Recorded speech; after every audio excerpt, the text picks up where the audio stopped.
정관용의 지금 이 사람.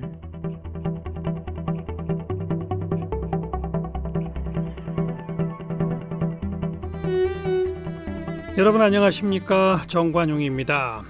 우리는 행복하기 위해 사는 걸까요? 살기 때문에 행복한 걸까요?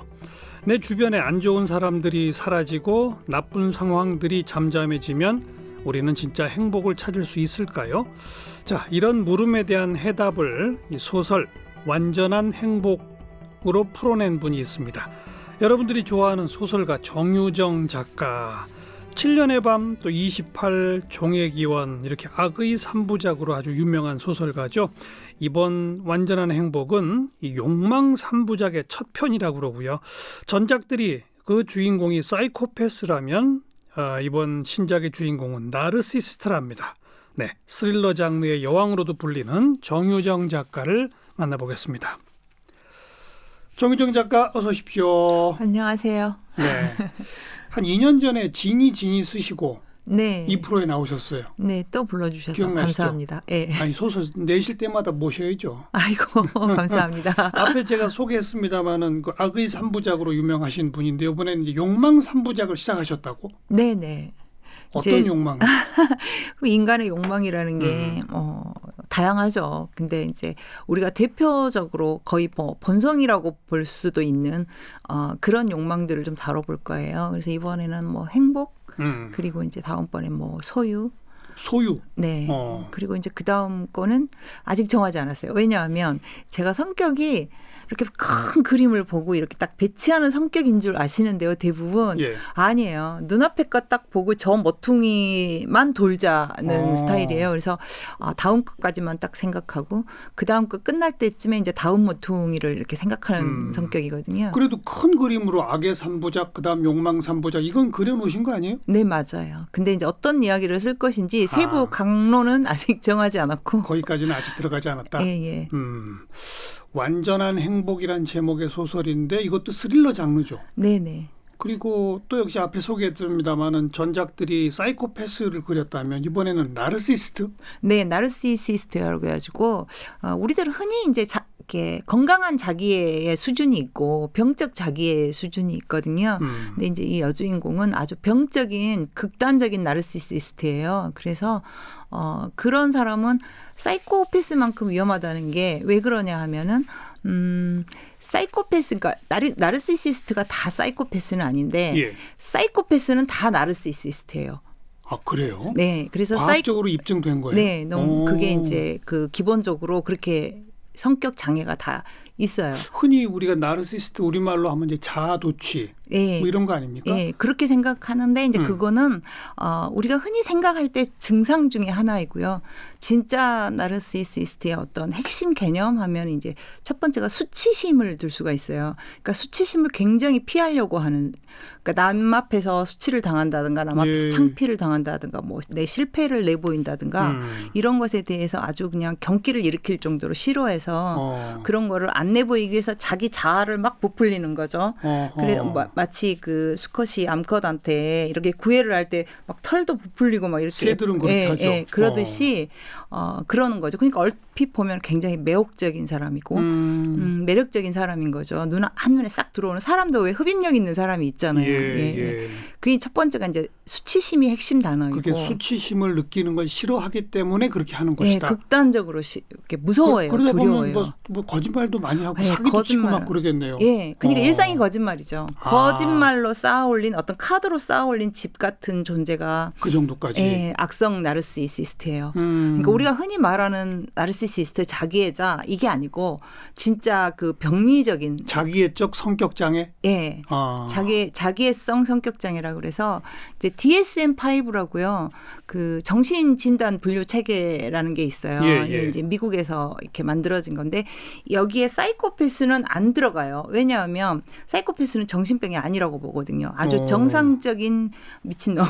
어허. 예, 정상인인데 미쳐 있는 인간인 거고 이 나르시시스트들은 이제 그 병리적인 거예요. 정신과 예, 질환에 들어가는 그 성격 장애에 들어가는 거거든요. 예, 그래서 예. 성격 장애 중에서도 B군에 A, B, C군이 있는데 B군에 들어가는 장애들이 되게 위험해요. 그래서 뭐 또? 반사회적 성격 장애라든가 예, 경계선 성격 장애. 혹시 미저리 영화 보셨어요?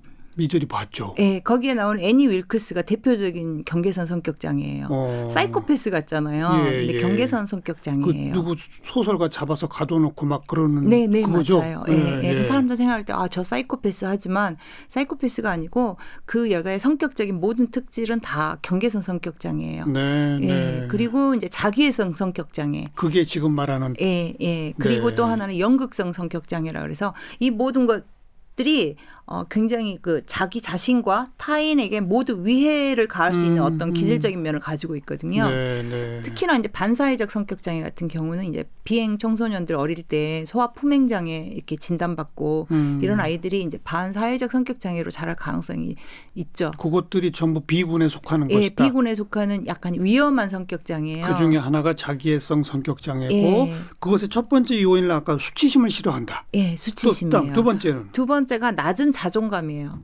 자존감이라는 것을 이제 보통 저는 이렇게 정의를 해요. 자존감이라는 것은 어떤 실질적인 성취가 있어야 하고 그리고 자기 이상의 충실한 가운데서 얻어지는 게 자존심이라고 생각하거든요. 여기에서 실질적인 성취라는 것은 내가 뭐 이렇게 장관이 돼야 되겠다 해서 장관이 되고 예, 뭐 내가 교장 선생님이 되어야지 해서 진짜 교장 선생님 이렇게 큰 어떤 덩어리를 말하는 게 아니라 아주 어린 아이 때부터 사소한 것부터 내가 오늘은 1시간 동안 이렇게 햇볕에 서가지고 교통 정리를 해야겠다 했을 때 얼마나 힘들겠어요, 어린 아이가. 예. 하지만 그걸 꼭 참고 해냈을 때 성취감. 이걸 어릴 때부터 건전하게 길러줘야 하는데 이게 안 됐을 때 낮은 자존감을 갖게 돼요. 자기가 성공한 일이 없기 때문에 시도해서. 그래서 부모는 항상 뭘 시도하게 하고 실패하더라도 격려하고 다시 해보게 하고 이런 어떤 성취감을 갖게 해야 되고. 그러니까 겉으로 보기에는 뭐 거짓말로 쌓여 있는 그런 식의 번드르르한데 그렇죠. 속은 텅 비어 있다 그 얘기인가요? 그렇죠. 그러다 보니 수치심을 싫어하는군요. 그렇죠. 그걸 누가 건드리고 그게 드러날까봐. 자기 자아가 없는 사람이에요. 수치심 싫어한다. 자존감이 약하다. 예, 그리고 높은 자존심이에요. 자존심과 자존감은 약한데 자존심은 엄청 강한 거죠. 그래서 허세를 피우고 거짓으로 자기의 성을 세우고 그렇게 되는 거예요. 네, 남에게 자기를 과대 자아를 만드는 거죠. 그게 이제 거짓으로 쌓여진 예, 그런 거로군요. 자존감은 약한데 자존심은 크다. 강하다. 예. 야, 이거 좀 희한하네요. 예, 네. 그러니까 그런 사람을 주인공으로 네. 욕망의 가장 핵심 요소의 하나인 행복을 그리고자 했다? 네, 그렇죠. 왜 이런 코드를 잡으셨어요? 이 사람들은 자기 자아가 없는 사람들이잖아요. 자존감이 약하니까. 자존감이 약하니까. 그러니까 자기가 어떤 집착하는 부분에 있어서는 저건 내 거야 하면 끝없이 집착을 하는 그런 부분들이 있거든요. 자기 것에 대해서 굉장히 중요시하고 내 것도 내 거, 남의 것도 내 거 이런 사람들이에요. 그래서 이제 행복을 그냥 말하는 나르시스트가 이게 굉장히 위험한 요소가 많군요. 그렇죠. 예. 우리 왜 그런 사람들이 있잖아요. 남의 일기장 훔쳐보고도 아무렇지도 않고 남의 핸드폰 막 뒤져보고도 아무렇지도 않고 이런 사람들. 이게 자기와 타인의 경계가 없어서 그래요. 그게 어릴 때 교육을 제대로 되지 않아서. 그래서 그냥 나라고 생각하고 타인은 나를 돌봐주는 나라고 생각하는 거예요. 그건 반사회적 인격장애하고도 좀 통하는 거 아니에요? 공감을 하지 못한다는 면에서 통하죠. 네. 남의 아픔을 공감 못하잖아요. 네, 그렇죠. 네. 굉장히 통하는 거죠. 그래서 제가 무슨 말을 하려다가 아니 그러니까 이런 사람을 소재로 네, 맞아요. 행복에 대한 이야기를 하고자 했다? 네, 행복에 대한 이야기를 하고자 한 게 뭐냐면은 이게 왜 이렇게 접점이 되었냐면은요. 언젠가부터 우리 사회에서 되게 자기애성, 그러니까 제가 말한 뭐 극단적 자기애 이거 말고요.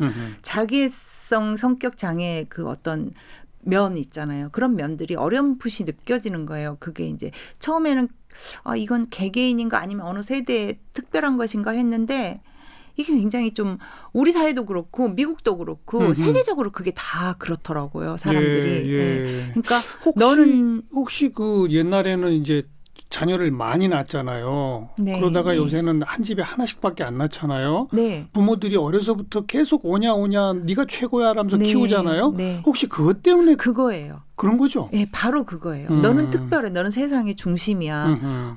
네가 뭐 제일 잘났어. 네가 최고야. 이렇게 키우고 또 아이가 원하는 것을 다 들어줘요. 네. 이거 적절한 좌절감을 주어서 이게 나중에 사회에 나갔을 때 누군가 나에게 좌절감 줄 수 있다는 것을 미리 경험하게 해줘야 하거든요. 그런데 그걸 안 하죠. 그렇죠. 계속 부모는 제공하는 거예요. 어떤 물질과 어떤 자원을 자녀에게 하나밖에 없고 둘밖에 없으니까 제공하고 원하는 대로 다 도전하고 해주죠. 성취하는 경험도 없죠. 없고. 예. 그러니까 그러다 보니까 이게 이제 미국의 어떤 사회학자가 그렇게 이제 예. 우려를 한 거예요. 예. 우려를 던진 거예요. 예. 근데 이제 우리 사회에서도 그런 게 느껴지면서 자기에게 조금이라도 불편한 것이 느껴지는 걸 못 참는 거예요. 그러니까 이게 나하고 아무 상관없는 거지만 그게 불편하면 그걸 자꾸 논란거리를 만드는 거죠. 네. 이게 불편하다. 네. 프로 불편러라는 말이 나온 게 프로 불편러. 예, 맞아요. 나왔잖아요. 요즘 그런 나온 말들이. 말이에요. 예, 예. 그러니까 나하고 어떤 이득 관계도 없고 어떤 관계가 없는데 내가 듣기에 그냥 불편한 말을 하니까 네. 씩 거는 거죠. 그거를 이제 이거 나는 이거 불편한데 나만 불편해? 그러면 이제 불편하다는 사람들 나와요. 그럼 이제 새가 되는 거죠, 이게. 맞아요. 요즘 그런 사람들이 많아졌어요. 옛날보다. 네, 특히 네. 또 청소년층에서 많이 보이는 것 같고. 그렇지 네, 않습니까? 네. 그래서 불편한 것을 때로는 참을 줄도 알아야 되는데 자기가 받아들일 줄도 알아요. 왜냐하면 타인도 나를 불편해할 수 있거든요. 그거는 생각 안 하고 내가 타인에게 불편한 것만 생각하면 이게 관계가 안 되는 거거든요. 프로 불편러들은 남을 불편하게 하죠. 그렇잖아요. 괴롭죠. 그러니까요. 당하는 사람은. 근데 이제 뭐 그러니까 이제 끝없이 그런 식으로 이렇게 자기애가 그런 식으로 이제 드러나는 거죠. 외부로 네, 표출이 되는 네, 거죠. 자기가 네. 뭔가 그래서 그런 거 하고 그런 이 걸 못 사람들 참고. 예, 그렇죠. 그러다 보니 이 소설에서는 그러면 자기를 불편하게 하는 그런 것들을 다 어떻게 없앱니까? 네, 불행하게 하는 거, 불편하게 하는 거 그런 것들을 하나씩 없앰으로 해서 행복할 수 있다고 생각하는 사람이 주인공인 거죠. 그래서 실제로 그거를 노력을 하는 거죠. 그러려고. 네. 그래서 불행을 제거하는 노력을 하는 거여서 노력이란 단어가 사실 여기서 상당히 섬뜩한 단어가 되었죠. 뭐 정유정 작가는 항상 섬뜩하잖아요, 소설이. 저는 안 섬뜩해요. 그러니까 완전한 행복, 그 잘못된 행복을 쫓는 거군요. 네, 그리고 행복을 쫓는 방식이 잘못된 거고. 것. 그리고 또 행복을 자기 삶의 목표로 삼기 때문에 그런 잘못된 집착이 일어나는 거죠. 사실 행복은 목표가 아니거든요. 우리가 삶을 살면서 어떤 것을 이뤄가는 가운데 하나씩 조금씩 얻어지는 성취물이지. 그거 자체를 목표로 삼으면 끝없이 무지개를 쫓는 거와 똑같거든요. 결국은 자기 이상에 충실하고 자기가 하고자 하는 일에 충실할 때 조금씩 따라오는 것이 행복이고 그렇죠. 그리고 또 자기 삶에 불운과 불행과 결핍이 있다는 거를 받아들일 줄 알아야 그 행복이 진짜 의미를 갖는 것 같아요. 그렇죠. 예. 불운하고 이런 게 아무것도 없으면 그게 행복이겠어요? 그렇죠. 그게 행복인지도 몰라요. 그렇겠죠. 사실은요. 예. 불운을 겪어야 하고 불행을 겪어야만 그게 행복인 줄 알겠더라고요. 저는 사실 그런 경험이 있거든요. 제가 저는 내내 되게 건강한 사람인 줄 알았어요. 예. 네, 되게 건강한 사람인 줄 건강에 대해서 나는 건강한 사람이니까 이게 굉장히 나한테는 행운이고 행복이라는 걸 모르고 살았거든요. 근데 제가 28 쓸 때요. 7년의 밤을 쓰고 나서 제가 그 암 선고를 받았었어요. 정말요? 네. 그래가지고 수술하고 방사선 치료하고 저런. 그러고 나서 28 소설을 쓰러 이제 지리산에를 들어갔어요. 예. 그때 처음으로 살아있다는 게 너무 행복하더라고요. 내가 살아서 이제 뭐 앞으로 물론 치료는 계속 해야겠죠. 한 2년 정도 치료를 했는데요. 지금은 10년 가까이 됐으니까. 그럼 완쾌된 거죠? 예, 완치됐다고 완치 판정 받았으니까 이제 이런 말을 할 수가 있는데 그동안은 제가 그거를 되게 감춰왔어요. 아무도 몰랐어요. 예, 왜냐하면 책을 낼 때 그런 어떤 인터뷰들이 되면 저 작가는 안팔이 안 해. 아, 이렇게 불편해하시는 그럴 수도 분들이 있겠다. 있을까봐 예. 사실 내 참았는데 이제 저는 이제 완치가 됐기 때문에 이제 책하고는 아무 상관이 없기 때문에 근데 이제 아무튼 그런 또 중병에 걸려 보니까 네. 살아있다는 것이 왜 너무 행복한지를 왜 알게 되는 행복한지를 거죠. 알겠고 내가 내 꿈을 쫓고 내 이상을 쫓을 수 있는 어떤 그 힘이 있다는 게 왜 이렇게 행복인지를 알겠더라고요. 네, 그래서 인생에는 결핍과 불행과 불운이 따라야만 불운이 따른다는 걸 인정해야만 진짜 행복의 의미도 찾을 수 있지 않을까. 그렇죠. 저는 그렇게 생각했어요. 불행이나 불편 그 자체를 전혀 못 견뎌서는 안 되는 거죠. 행복을 알 수도 없다. 네, 그렇죠. 항상 그걸 인생이 말하고자 하는 소설이다. 인생이 불행한 거죠. 음. 우리가 완전한 사람이 없다는 것이 이 사람들한테는 이 나르시시스트에게는 이 세상에 완전한 사람은 없다라는 사실이 전혀 위로가 되지 않는 사람들이에요. 네. 자기는 완전한 사람인 거죠. 완벽해야 한다. 그렇죠. 자기 남편은 우리 신화에 나오는 영웅 같은 사람이고 아들은 동화에 나오는 왕자 같은 사람이고 자기 친구는 정말로 고귀한 어떤 네. 위치에 있는 사람이고 이런 환상 속에서 마법적 사고를 하는 사람들이에요. 자기는 그런 사람들이 둘러싸인 어떤 여왕 같은 존재. 이게 이제 극단적 나르시시스트죠. 그러니까는 이 사람이 자기 현실을 딱 둘러보면 그렇지가 않잖아요. 그렇죠. 자기 자신을 그걸 알고 못 있잖아요. 견디는 거죠, 또. 그러니까 이 가스라이팅을 통해서 주변 자기 남편이 뭐니 이렇게 다 조정해서 그렇게 만들려고. 가스라이팅이 뭐죠? 상대를 조정하는 조종술이에요. 상대를 조정하는 것. 나르시시스트들이 그 상대를 심리적으로 조정하는 가장 대표적인 도구예요. 그게 가스라이팅이. 너는 어떤 사람이야? 너는 뭘 해야 돼? 이걸 조정을 하는데 왜 저거에 조정될까? 물음표시죠. 네, 네. 조정이 돼요. 그래요? 네, 그게 왜 그러냐면 이 사람들이 처음 어떤 사람을 만났을 때요, 되게 매력적으로 보이는 이유 하나가 뭐냐면 물론 외모가 매력적이면 더 매력적으로 보일 테지만 이 사람을 만났을 때 상대가 어떤 사람인지 파악하는데 굉장히 능력이 뛰어나요. 자기 자신이 없는 대신에 남을 파악하는데 너무 뛰어난 거예요. 상대를 파악하는데. 자존감은 없는데 남은 잘 파악해요? 네, 잘 파악해요. 자존감이 강한 사람은 사실 남을 파악하려고 애쓴다기보다는 남에게 별로 신경 안 쓸 수도 있는데. 신경을 안 쓰고 자기 인생을 살면서 좋은 사람을 만나고 이렇게 되는 건데 이 사람들은 남에게 굉장히 신경을 많이 쓰는 사람들이라 어떤 사람을 만나서 그 사람을 내 사람으로 만들어야겠다. 그 사람의 유형 타입 이걸 금방 분석해내니까 거기에 맞춰서 조정법을. 소울메이트가 바로 돼주는 거죠. 그러면 자기한테 너무 잘 맞는 사람이 자기만을 향해서 눈을 반짝반짝하면서 이렇게 자기한테 헌신하는 것처럼 보이면 얼마나 감동이겠어요. 야, 우리 주변에 그런 사람 있으면 좀 섬뜩하겠는데요. 다 그런 것은 아니고요. 이건 이제 극히 일부죠. 극히 일부죠. 근데 이제 질환까지 간 사람들은 그렇죠. 극단까지 가는 사람들은 알겠어요. 근데 이제 그런 어떤 형태의 관계를 하는 사람들은 꽤 많죠.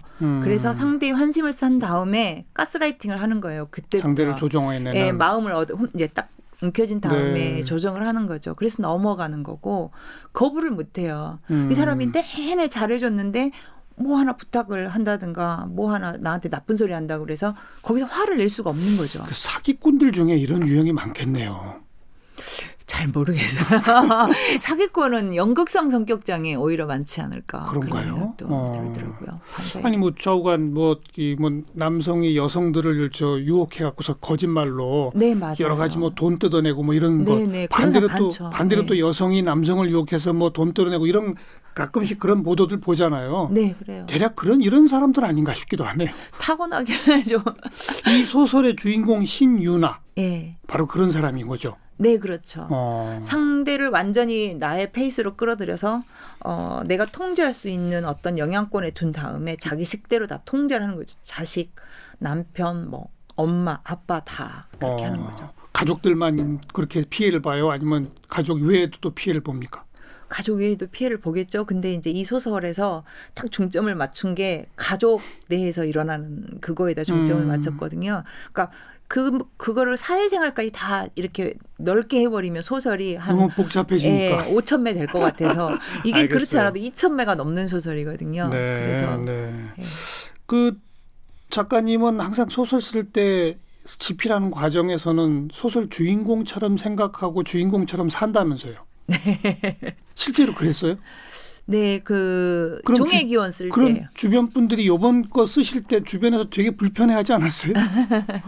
이번 거 쓸 때는요, 코로나 상황이어가지고 저 자신이 어디 밖으로 돌아다니면서 이럴 만한 저기가 아니잖아요. 그 되게 우울한 상황이잖아요. 사람을 못 만나죠. 예.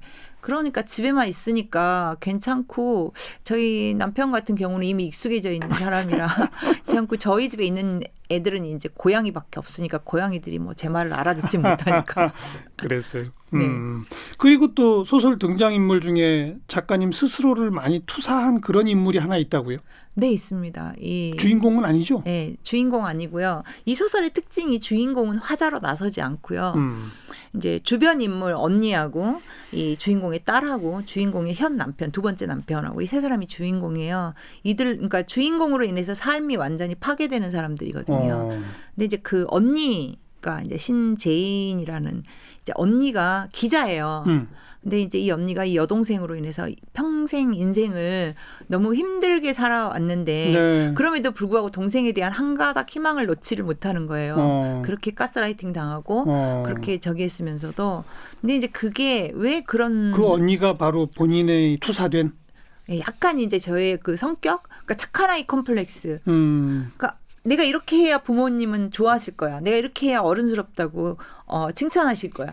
이 어린 시절에 이 부모님에 대한 어떤 그런 거에 사로잡혀가지고 되게 그런 건 누구나 어린 시절에 좀씩 경험하지 않나요? 근데 그게 커서도 이 착한 아이 컴플렉스를 많이 가지고 있으면 남의 말도 거절도 못하고 질질 끌려다니고 이런 부작용이 있어요. 그래요? 예. 왜냐하면 남에게 나는 나쁜 사람이어서는 안 되고 냉정한 사람이어서는 안 되고 이렇게 되거든요. 정은정 작가가 그런 경험이 있군요.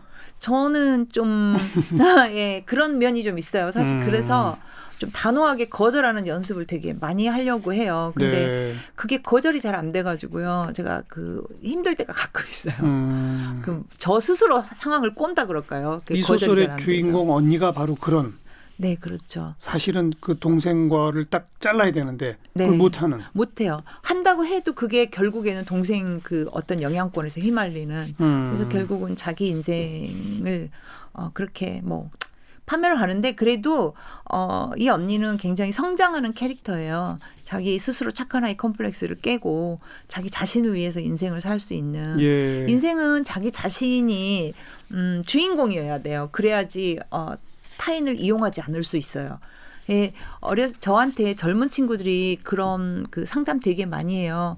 부모님이라든가 뭐 동생이라든가 아니면 이런 사람들이 너무 그 자기한테 기대고 있으니까 자기는 자기 인생을 살지 못하고 너무 힘든 거예요. 근데 저도 그런 과정을 겪었기 때문에 저도 그런 과정을 겪었고 이제 동생들이 있고 제 책임이 아닌데 책임을 져야 했던 세월이 너무나 길었거든요. 네. 그런 그래서 젊은 친구들이 그 얘기를 하면 어려서 예, 엄마가 돌아가셔가지고 일찍? 예, 아빠하고 그랬어요. 저하고 이제 뭐 집에 빚도 갚아야 하고 그러니까 둘이 돈 벌어서 빚 갚아야 큰 딸이었어요? 네, 제일 큰 딸. 동생은 밑에 셋이 있었고 네, 아이고 그러니까 대학생들이었어요. 하나는 고등학생이고 그러니까 얘를 대학을 가르쳐야 되잖아요. 그렇죠. 막내까지. 그러니까 어쨌든 지네들 먹고 살게 하려면 그래서 그걸 하면서도 저 그 당시 제일 괴로웠던 게 친구들은 다 자기 인생 살아가는데 네. 나는 왜 이렇게 가정을 내 인생, 위해 희생해야 하느냐 가족을 위해. 그렇죠. 내 책임이 아닌데 그러면서도 그러면서도 끌려갔던 거죠. 그래서 그런 이야기를 물으면 남의 일 같지가 않은 거예요. 그래서 제가 하는 말이 상황에 따라서 다 그럴 수 없다는 걸 뻔히 알면서도 도망가세요. 그래요. 근데 도망갈 수 없어요. 이미 그런 책임감을 느낀 사람들은요. 네. 그냥 기본적으로 책임감이 강한 사람들이라서 그걸 버리질 못해요. 그래서 도망을 못 가고 저 언제 한번 독자한테 그 말을 했더니 이렇게 눈물이 글썽글썽 해가지고 그러더라고요. 되게 마음에 남아요. 예, 도망가세요가 사실 해결책은 아니잖아요. 근데 도망가라고 진심으로 해주고 싶더라고요. 자기 인생이 중요하지. 그게 그렇게 중요한 게 아니다. 이렇게 얘기를 해주고 싶은데 그것도 잘 안 되고 그러더라고요. 근데 약간 이제 신재인을 쓸 때 그런 부분들이 약간 주인공의 언니. 네, 투사가 됐었어요. 그러니까 그래도 이 언니는 극복을 해낸다 이거죠. 조금씩. 네, 건강한 자아를 비교적 가지고 있거든요. 그래서 요즘 우리나라뿐 아니라 외국까지도 세태상 이런 류의 그런 그 자기애성 성격 장애 내지는 그와 비슷한 이런 사람들이 늘어나고 있다라는 사회적 배경이 하나 깔려 있고, 그죠? 네, 그렇죠. 그것이 극단적인 형태로 잘못됐을 때 어떤 위험이 있는지를 소설을 통해 고발하는군요. 네, 보여주고 싶었던 거죠. 그러니까 제가 어떤 해답을 제시한다 이건 아니고 잘못된 집착, 잘못된 자기애가 어떤 그 타인에게 어떤 이 그 파멸 내지는 삶을 황폐화시키는지 네, 그런 걸 좀 보여주고 싶었어요. 그래서 우리가 자신의 행복할 권리도 있지만 타인의 행복에도 그 책임이 있다는 거를 좀 말하고 싶었어요. 이제 여기에 대한 어떤 해답을 제시한다기보다는 이제 그 과정을 소설로 보여주고 싶었던 거죠. 그걸 그 읽는 독자들이 어떻게 보면 이런 위험이 있구나라는 것만 알아도 일종의 해답을 준 거 아닙니까, 사회에? 생각을 많이 할 수 있지 않을까 그러니까요. 싶어요. 네. 그걸 기대하고 쓴 거죠. 네, 네. 이 책 쓰시고 나서 한 5,000부에다가 사인을 하셨다고? 네, 죽는 줄 알았어요. 왜 5,000부씩이나 사인을 하셨어요? 진이지 이제 3,000부를 했거든요. 근데 그때 할만했어요. 그때는 이제 뭐 한 4일 정도에 걸쳐서 하루에 뭐 이렇게 700매, 800매씩 하니까 할만했거든요. 근데 이번에는 제가 원고를 늦게 넘겼어요. 출판사에? 네, 한 달을 더 늦었어요. 약속을 못 지킨 거죠. 그런 상황이다 보니까 이제 출간을 서둘러야 되니까 이제 사인은 원래 5,000부를 해야 되는데 날짜가 그러니까 저자 사인본 5,000부가 약속이었어요? 네, 약속을 한 거예요. 제가 독자들에게 예. 나 초판 5,000부를 친필 사인하겠다 약속을 한 건데 그걸 할 날짜가 2박 3일인 거예요. 그러니까 이제 호텔을 얻어주고 저를 이제 거기에다 있단 말이에요. 이제 책점이 속에 예, 이제 쌓아놓은 거죠. 5,000부 예. 사인하도록. 예. 그래서 2박 3일을 정말 한숨을 못 잤는데 마지막 1,500부 정도 남겨놓고 이 손가락이 안 꼬부라지더라고요. 그래서 제가 난생 처음으로 몬스터라는 음료를 먹어봤어요. 이 몬스터가 그 각성 음료더라고요. 예. 근데 정말 기적 같아요. 그 순간에부터 갑자기 손가락에 힘이 생기면서 1,500매를 아침까지 다 하고 그 다음날 이제 제가 포항으로 강연을 가야 했거든요. 독자 이제 첫 번째 독자 행사였어요. 예. 그래서 정말 한 3박 4일 정도가 어떻게 흘러갔는지 모르게 그렇게 그래도 보냈었어요. 약속한 대로 이 친필 사인이 있는 그 책을 받아든 독자들은 얼마나 행복하겠어요. 그래서 그게 시간만 있었으면 제가 더 정성스러운 문구도 써주고 그랬을 텐데 뭐 이렇게 행복하시기를 이 정도에 밖에 못하니까 쓰면서도 되게 좀 미안한 마음이 있었어요. 거기서 말하는 행복하시기를은 이 소설에 나오는 잘못된 행복 아니죠? 네, 그럼요. 진짜 행복하시길. 진짜 진담으로 덕담. 예. 정유정 작가 만나고 있는데 오늘 시간이 다 돼서 내일 하루 더 모시고 정유정 작가는 소설 쓰기 전에 이 노트로 촘촘한 준비를 하기로 유명한데 어떤 준비들을 해왔는지 그런 이야기도 좀 듣겠습니다.